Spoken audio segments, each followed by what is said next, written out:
All right, let's turn our attention to this now. The Democratic Alliance plans to submit an application under PAIA for the intelligence report allegedly submitted by State Security Minister Ayanda Dlodlo preempting the recent unrest. The party says it's critical for the public to know the details behind the failure of the security cluster to handle the deadly violence. For more on this, we're joined by the DA Member of Parliament, Dianne Barnard. Dianne, good evening to you, and thanks for your time. I wonder if you've had an opportunity just to read some of the reports, particularly in the Sunday papers, over what is alleged to have been contained in these memos by the security cluster. Is that at all what may have pushed you to ask for them to become public? Well, I think we must understand it was the perfect storm. Internal ANC battles, fighting out on the streets in KZN, the whole of KZN and Gauteng, the head of crime intelligence removed and his replacement absent, defense intelligence in the midst of various corruption charges, etc., and also focused on Mozambique, and of course state security. We see the state security minister throw the police minister under the bus live on TV, then the police minister throws the state security minister under the bus very, very publicly. And really, if one stands back and views those events holistically, it becomes quite obvious that this was an extremely well-planned event, starting with the transport, burning of that, then the supermarkets in malls, then the warehouses that stock the supermarkets, the sugar terminal, and then the farms.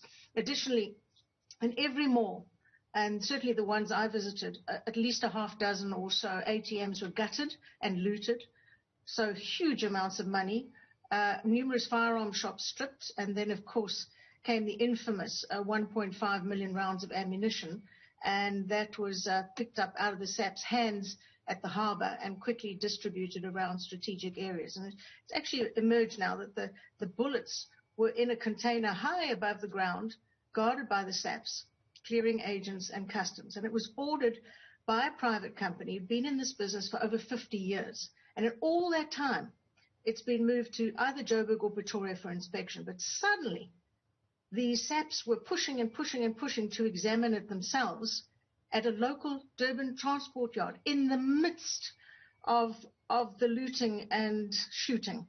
Now, we're talking ammo for 9mm Lugers, 38 Specials, 375 Magnums, and 44 Remington Magnums. So the container's taken to a warehouse after the SAP suddenly remembered, whilst moving it, that the inspection site had been looted and burned, and so they just left it there.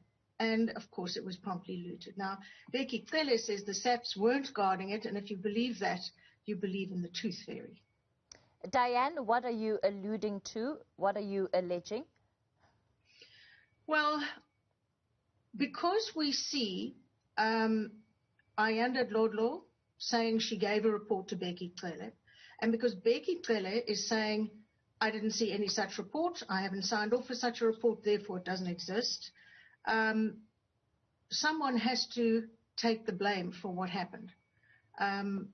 Really, there were warning signs on social media.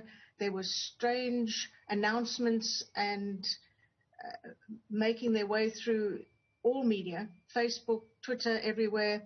There were signs that a 10-year-old could have read, and yet all we're seeing is infighting. And trying to turn it into something of a race war, trying to turn it into everything but what it actually is. And the reality is that we spend billions and billions of rands on state security, police intelligence and defense intelligence. And the first should have done the domestic intelligence, the second should have done the crime intelligence, and the third should have done its job. But they somehow missed the fact that this entire event involving many, many people and openly planned on social media was going to happen, and precisely the day after Jacob Zuma was jailed. It's absolutely bizarre that those billions have been paid to those three ministries, and they were still, and to quote the Minister of Defence, caught with their pants down. Dianne, so someone has to answer. Just before I let you go, the history of PAIA applications, particularly involving the state, they don't easily give into these applications. The state security, even worse so, they could very well classify those documents, especially given the kind of language used by the president to describe it, to describe the unrest as an insurrection. What kind of hurdle are you expecting to face as you put in this application?